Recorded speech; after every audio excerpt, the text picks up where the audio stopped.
Hello friends, I am Dipanshu Sharma. Welcome to my channel Genius Dipanshu and I hope you are doing well. आज हम start करेंगे part 60 that is to find square of a number using function. अब हम function की help से किसी भी number का स्क्वायर फाइंड करेंगे। तो फंक्शन में हमारा एक नंबर आएगा जो कि मेन फंक्शन से हम लेंगे। तो हम सबसे पहले यहाँ पे हेडर फाइल को इंक्लूड कर लिया stdio.h एंड conio.h।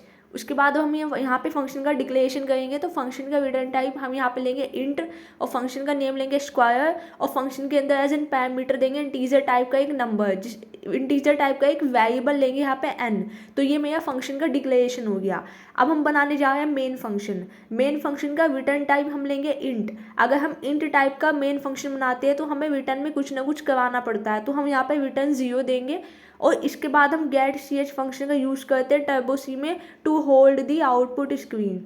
उसके बाद क्लियर स्क्रीन फंक्शन का हम यूज़ करते हैं to clear the output screen, ताकि कोई भी गार्बेज कलेक्टेड वैल्यू हमारी आउटपुट स्क्रीन पर शो नहीं हो, एक्यूरेट रिजल्ट हमें दिखे। उसके बाद हम यहाँ पे इंटीजर टाइप का जो है एक नम वेरिएबल लिया है और एक आंसर वेरिएबल लिया है। ans वेरिएबल हमने लिया है रिजल्ट को स्टोर करवाने के लिए कि फंक्शन जो भी कुछ रिटर्न करेगा हम उसको आंसर वेरिएबल के अंदर स्टोर करवा लेंगे। और नम वेरिएबल हमने लिया है यूजर से एक नंबर को लेने के लिए, उसको स्टोर करवा लेंगे नम वेरिएबल में। तो हमने यहाँ पे पूछा यूजर से कि enter a number to find square, और स्कैनर फंक्शन की हेल्प से हमने यहाँ पे उस वेरिएबल के अंदर वैल्यू को मतलब रीड करवा लेंगे। तो %d एंड m% ऑफ नम।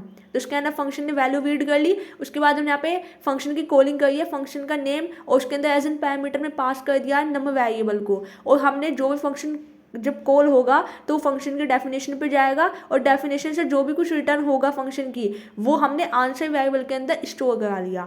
अब हम लिखने जा रहे हैं, फंक्शन का डिक्लेरेशन हो गया, कॉलिंग हो गई। अब हम फंक्शन का डेफिनेशन लिखने जा रहे हैं। तो फंक्शन की डेफिनेशन लिखने के लिए आप मेन फंक्शन से बाहर आएंगे। इससे पहले आपको square of %d is %d, मैंने ये क्या प्रिंट कराया, फर्स्ट वाला %d तो हमारा नम वेरिएबल हो गया जिसके अंदर हमारा वैल्यू स्टोर है जिस नंबर का हमें स्क्वायर निकालना है। तो स्क्वायर ऑफ सपोज 5 का निकालना है, तो स्क्वायर ऑफ 5 इज और कितना आ जाएगा 25। स्क्वायर निकालते कैसे कि इटसेल्फ मल्टीप्लाई कर देते हैं हम नंबर की। तो यहाँ पे अब लॉजिक क्या लगाएंगे, हमने यहाँ पे रिटर्न टाइप इंट लिया है, फंक्शन का नेम स्क्वायर है, उसके अंदर as an parameter integer type का n वेरिएबल है, रिटर्न करा देंगे n इंटू n।